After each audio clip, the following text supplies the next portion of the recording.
Sexual sin is really the prototype for all sin. All sin means illicit pleasure. In life, we pursue pleasure because life should be a pleasure. The question is, where do you find your pleasure? The fact is, when a person is depressed, they become more indulgent sexually. A happy person is not that desperate because there's pleasure in life. Life is great, life is important, life is pleasure, and there's also sex. This guy doing a survey stops a guy in the street and says, "How often do you think of sex on a given day?" He says, "I don't know." He says, "What do you mean you don't know?" He says, "If you would stop asking me, I may not think of it so often. But you keep asking me. If I didn't see billboards and if I wasn't reminded every moment about sex, I don't know how often I would think about it." But in this artificial environment where sex is everywhere, I have no idea. I've never been left to myself. The need to constantly be stimulating people's sexual curiosity and interest proves that we would not be so sexual without it. One of the areas in which it seems we really need to, as a human species, finally crack this is the issue of the sexual drive and the negative impact it has on relationships and society. And it seems to me that we need to give people more of a practical tools for dealing with this. And I say it because, I remember growing up and occasionally we'd hear of, this celebrity or that has this, sexual scandal and, it's all shocking. And then it happens more and more. And then it's these people in politics and in the media and in the news and people that are super respectable and respected. And then we hear, even within the Jewish community, personal stories and lives of abuse and affairs and, all kinds of terrible things. And it comes to a point now where it's not even like, there's no shock factor anymore. It's just such a common thing that we see. And I think, really, we need to, especially as we live in I actually think in some ways this could be ultimately a positive thing. We live in such a sexually saturated society with so much content, because actually it's going to force us to realize, one sec, what is this doing to us? But I just want to move past the shock of all this now and actually think about, get thinking on what tools can we use to really deal with this and master this negative urge and drive that can be so destructive. Like, what are the key foundational principles that we all need to start thinking about in the West to finally crack this issue? Well, sexual sin is really the prototype for all sin. All sin means illicit pleasure. Every sin. You mug somebody because it gives you pleasure. You steal what you see because it gives you pleasure. It's all pleasure. So in life, we pursue pleasure because life should be a pleasure. The question is, where do you find your pleasure? In productive things, in destructive things, like, positive attention, negative attention. So sex is just like symbolic of a desperation for pleasure. When you get really desperate, you can get pleasure from hurting yourself. It's so perverse. You get pleasure from pain when all else fails. Life is not pleasurable if you have to find pleasure in sex or in anything that is forbidden. It's a sign of a desperation. The fact is, when a person is depressed, they become more indulgent sexually. When you're lonely, you're depressed, you feel like you have no purpose in life, you go looking for sexual pleasure wherever you can find it. A happy person is not that desperate, can go without sex and be fine, because there's pleasure in life. The ultimate pleasure is giving life, which is intimacy. So the real pleasure in the sexual act is not the pleasure you you you feel over what you're getting, it's the pleasure of the giving. But that's if we're healthy. If we're not healthy, pleasure becomes greedy. Instead of having the pleasure of helping someone, the pleasure of improving something, the pleasure of having a positive effect, it becomes give me, give me, give me. And even sexually, when all you're doing is getting sexual pleasure, you're not a good sexual partner. Greedy sex is abusive. Sex has become very greedy. So you called it saturation, sexually saturated. Mm. We are sexually satiated. We're bored with it. We really don't care for it anymore. And it's become a ritual. You do it like a religion because you can't think of anything else pleasurable. So we're really a very depressed generation. We're not having lots of fun with our sexual revolution. It's killing our sexuality. And that's a wake up call. So, where should your pleasure be coming from? So, in the Ten Commandments, God says, you should have the pleasure in having me as your God, in observing the Sabbath, in honoring your parents, and not from killing, adultery, stealing, false witness, and coveting. That's not where you're going to get your pleasure from, especially the coveting. It only leads to one conclusion, and that is depression.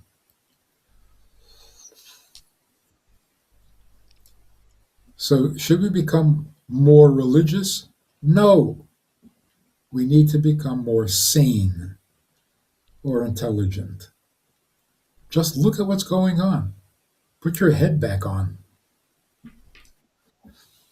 and realize you're not getting the pleasure you're pursuing. You don't have the happiness that America promises, the pursuit of happiness. What are we doing wrong? And it's not a detail, it's the whole package. We got it all wrong because we think we're needy and therefore dependent and frail and fragile and hurt by a microaggression. I have to run to a safe room. Life is I'll, torture. I also think if people don't know that they're here for a reason or a purpose, then what other purpose do they have than just base pleasure seeking?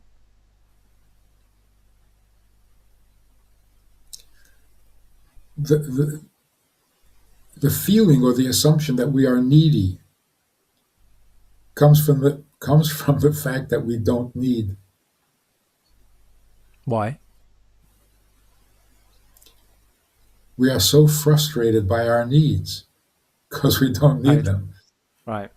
But what else can life be about? Mm. So we're almost desperate to feel needy. Mm. It must be about my needs because what else is there? Mm. But it's not about your needs. So the more you pursue your needs, the deeper you get into your depression. And who helps? What helps? Psychology? At least until recently? It just gives you more needs. Religion? Oh, the worst.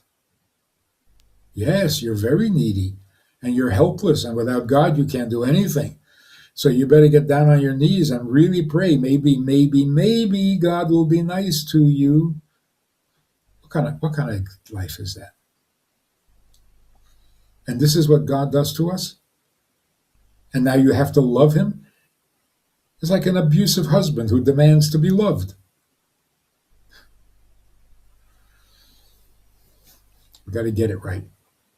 I've always found it interesting that when you hear people that had near-death experiences or their soul literally left their body temporarily, when they come back, they just say, "It was I was so free and so like liberated, and like reality is just so beautiful," and they seem so like the opposite of needy. Like that's quite interesting. That's like a common thread you see.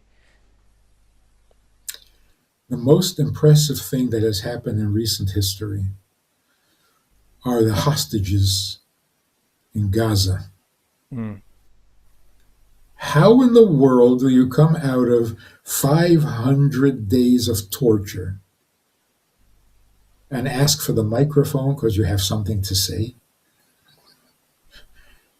This is so mind blowing. It is the most, people are getting very excited about UFOs. The government is going to reveal all the secrets about UFO. That's nothing. This is unexplained Mm. instead of unknown. Was a UFO, unidentified flying object. Yeah. This is not unidentified. This is unprecedented.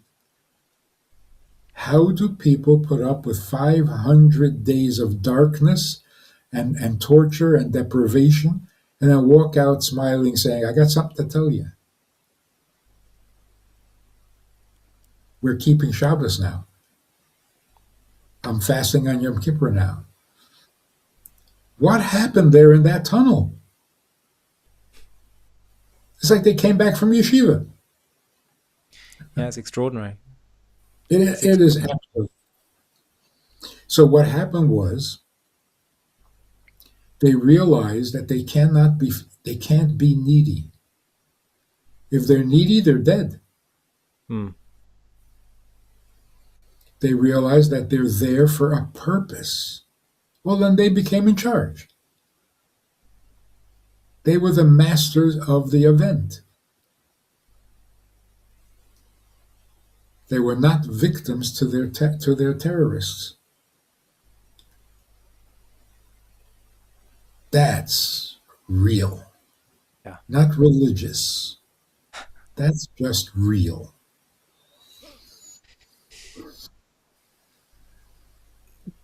But just getting back to this original point I was saying about how we can overcome this big issue in society. I understand you're saying on a macro level we need to totally shift our understanding of pleasure and purpose.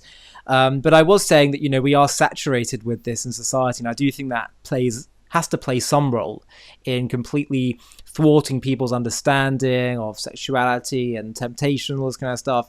How do you think we can? I'm talking about just the media that people consume is so saturated with this stuff. What do you think will be the path that humanity forges to overcome this? Will it be that people slowly wake up and realize, hold on, this is not healthy. We need to and there will no longer be a market for this anymore because we all come to our senses. How do you think this will resolve? I think at the very least, we'll go back to the way it used to be. It used to be that people lived with a sense of obligation, duty, responsibility, because, if you don't do what you're supposed to, you're not going to live. Hmm. You won't survive the winter if you don't prepare for the winter. So sex was not the ultimate pursuit, like playboys who have nothing else to do but pursue pleasure. At least we'll go back to look. Life is great. Life is important. Life is pleasure. And there's also sex. But this artificial desperation, artificially induced desperation for pleasure, and the only pleasure we can think of that is always available is sex. Let me put it in different terms. There are so many different pleasures in the world. The first pleasure that a baby experiences is touch and taste.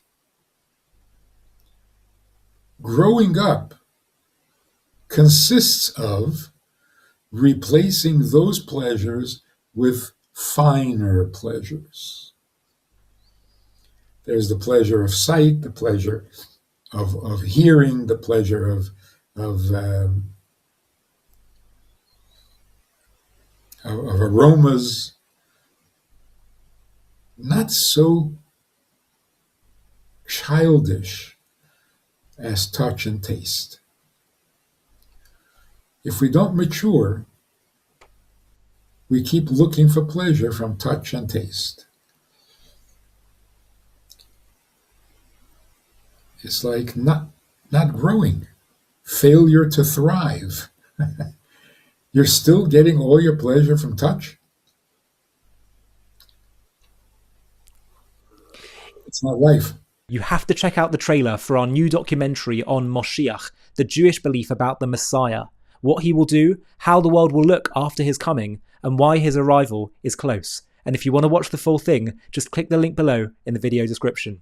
For thousands of years, the Jewish people have carried a promise that history is not a random cycle, that suffering and darkness and exile are not the end of the story, that one day the world will be redeemed and the Messiah, the Moshiach in Hebrew, will come. But what does that actually mean? Who is Moshiach? When will he come? How will we know he's real? Why would God design a world that waits so long for redemption in the first place? And what will life feel like after he comes? With AI and machines beginning to replace work, maybe we're already catching a glimpse. But then what will we do with our days? The prophets spoke of that world long ago. In this groundbreaking JTV Plus documentary, we uncover the truth about the Jewish vision of the Messiah, who he is, why it matters, and why his coming could be closer than you think. Join us as we reveal the truth about history's most anticipated figure. To watch this JTV Plus documentary and access much more premium content, click on the link in the video description. Rabbi, is someone that's really conquered this urge and all urges, let's say, to sin, is it that they have, it's no longer even impressive to them or tempting for them, or just that they have learned not to go down that path and that they're a human being and of course they could be tempted if they indulge, but they've learned not to, go down that path? Hopefully they don't lose that pleasure. But they are now the master of that pleasure rather than the pleasure being master over them. Nice. So they have many pleasures in life. That's one of them. And there's a time for it. There's a place for it. There's a right way to do it. There isn't this desperation, which is largely due to the media. I heard this very good, this guy doing a survey, stops a guy in the street and says, "How often do you think of sex on a given day?" He says, "I don't know." He says, "What do you mean you don't know?" He says, "If you would stop asking me, I may not think of it so often, but you keep asking me." In other words, if I didn't see billboards and if I wasn't reminded every moment about sex, I don't know how often I would think about it. But in this artificial environment where sex is everywhere, I don't know if I was left to myself. I have no idea. I've never been left to myself. Hollywood did that. And by the way, the need to constantly be stimulating people's sexual curiosity and interest proves that we would not be so sexual without it. What do you have to keep repeating and reminding? And constant. Because if you stopped, people would not be so interested and sales will go down. Right. I thought, a lot of this is economical. Yeah. There's an idea I can't remember reading that basically just before Mashiach, Hashem basically says to the Satan, he'll let him let loose. He can do whatever he wants. Do you sort of think that's what's happening now, related to this issue and many others as well? And is part of that so basically we can just finally deal with this? Actually, I think we've gotten a lot better. I remember the advertisements everywhere on every billboard was so vulgar, so suggestive, so erotic. Now you don't see it.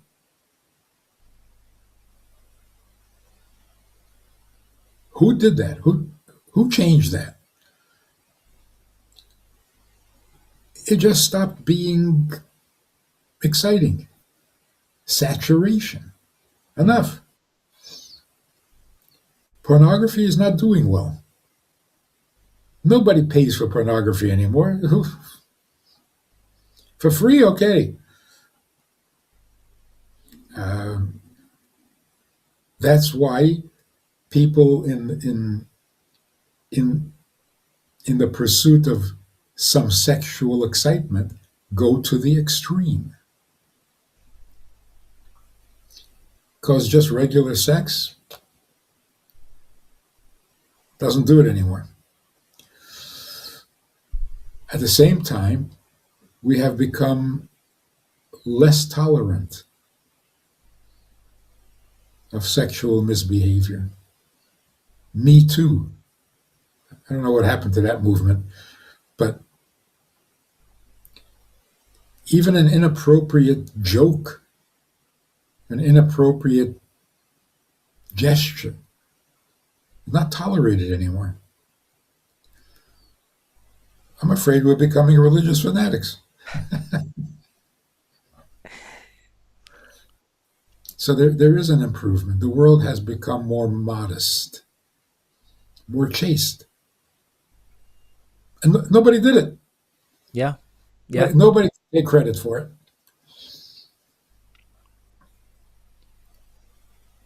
I think it's what you've spoken about before. It's the gradual realization that the free love and the fun of the '60s revolution was not so free and fun after all. I think we're just coming to realize that. One side question I had related to this is the question of, let's say, within communal life, Jewish communal life, but anyone that has, is in a part of a community. And they'll have people who have done bad things. Could be on many fronts. Could be financially, could be abuse, could be whatever. Now, on the one hand, there's this concern that, there needs to be some level of certainly removal from leadership positions, and some even talk about ostracizing, certainly for people's safety. On the other hand, is there a room? And surely there is a room for people having some path back towards redemption. People are capable of repentance. Some don't, though, and it can be risky. And I understand it's a very complex and sensitive issue. But I wondered if you had thought about any general guidelines and principles that communities can have for dealing with members of a community that may have done things that are particularly bad or egregious. What should be the right approach to thinking about how one relates to them? Well, the whole concept of democracy is that we appoint leaders who believe what we believe and enforce the values that we want enforced. If they're not doing that, then the democracy is over. How do you get them to do what you want them to do?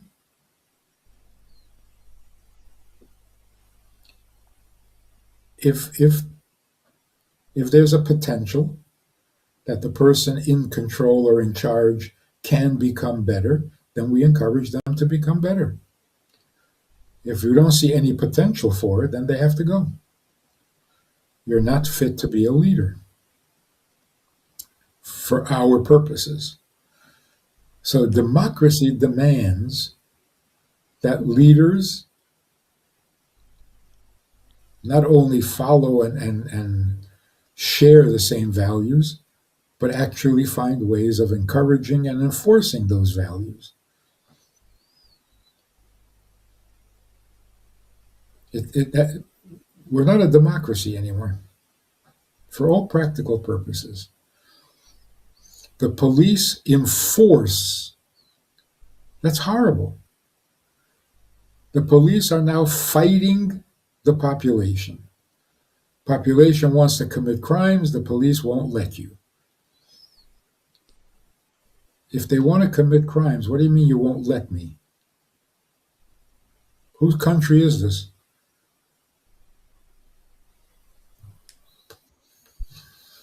If we don't have a morality that is personal between ourselves and God, then there can be no democracy. When you have a healthy value, a healthy set of values, and you want to live in a society that those values are shared by all the population or the majority of the population, and then you select people to be the leaders that will enforce and encourage and educate people to those values, then you have a democracy. When the police come into a community to enforce laws, that can't work. And that's why people are starting to think maybe we need a dictatorship, a benevolent dictator, a nice guy who's going to have all the power. We've tried that. Don't go there. But my question was about, let's say, in communal life, in Jewish communities, if there's an individual who has done something really bad, really egregious, how should we feel about them? Should they be ostracized? Should they not? How do you balance wanting to keep the door open to repentance whilst also protecting your community and your community's moral standards? If the person has the potential, you speak to them and you say, can you get your act together? Can you be a force for the good? Then you have all the authority and go use it. If they say, no, this is me and this is what I believe and this is what I'm going to continue doing, then they're out. Yeah, but people can be deceptive. They'll say, yeah, don't worry about me, I'm fine. But we'll intend to. We'll see the results, yeah. The real question is, who has the authority to remove them? In many cases, for example, a shul can say, you did something terrible. We think you could be a bad influence on our community. As much as you insist that you're going to change, we just can't take that risk. And therefore, you're not welcome in our shul. And he says, it's my shul. They say, well, we're going to have a group of people that we'll appoint to be heavies.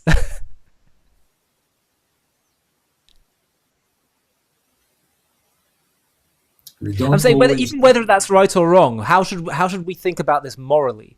Because surely there's a concern with what you're saying that you end up being too lenient and then they can just take it. It's dangerous, They can end up doing more damage. Mm-hmm. No question. They have if they can't, you use the word repent. If they can't get with the program, then they have to go. It's an amazing thing that there are armies and there are governments and there's money and there's power. That never changed the world. It never had a big impact on the world. Money, one concept rocks the world. Without money, without armies, without anything. Communism was just a concept. That's all it was. A couple of people who thought they were very smart came up with a concept and practically destroyed the world. Mm.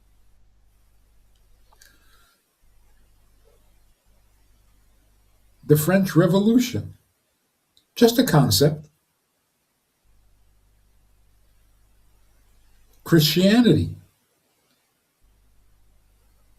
Why do we have to keep the commandments when we could have grace? Just one concept. Ideas run the world, not armies. Mm. So if you have a good idea and an army to support it, you're going to make the world a lot better.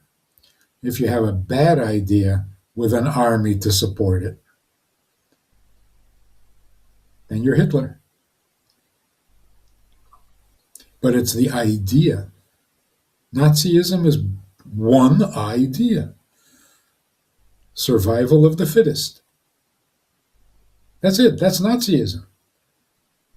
It's like Darwin was the ultimate Nazi.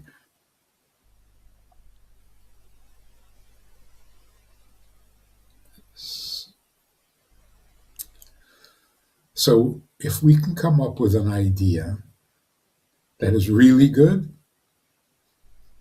like this time for real, all the ideas sounded good in the beginning. Yeah. Communism is a great idea. Survival of the fittest is wonderful. Down with the aristocracy, great idea. Maybe not so great. I've never thought about it like that. It's quite a compliment to the human species that it's actually not power and money, but ideas that really have shaken us up each time. Yeah. So when the Rebbe said, let's change the world, I said, who? A couple of immigrants from Russia? Who? What are you thinking?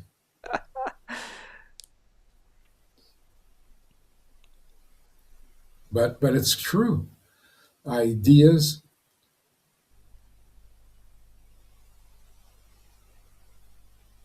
begin with one person who gets really excited about this idea, and you change the world without an army.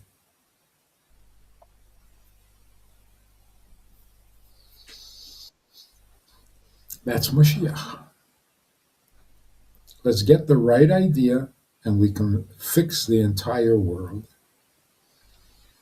Just like a bad idea can destroy the whole world. Just quickly, we've all heard of heaven, hell, and the afterlife, and at some point I'm sure you've given it some thought. But the Jewish view is radically different from almost everything you've been taught. And once you hear it, it will change how you understand life itself. Have a watch of the trailer for our new JTV Plus documentary called Heaven, Hell, and the Afterlife, and you can watch the full film right now by clicking the link below in the video description. Across the world, the afterlife is described in simple terms. Heaven above, hell below, the devil waiting to tempt you, and a humanity born in original sin. But Judaism tells a story that is older, deeper, and far more hopeful. Less obsessed with fear and more rooted in purpose. A story where the soul is not born guilty, but born noble. Where the body is not the enemy, but the partner. Where the devil isn't God's rival, but his assistant, because Judaism has no second power. Where hell exists, but not forever. Where heaven exists, but not as the final destination.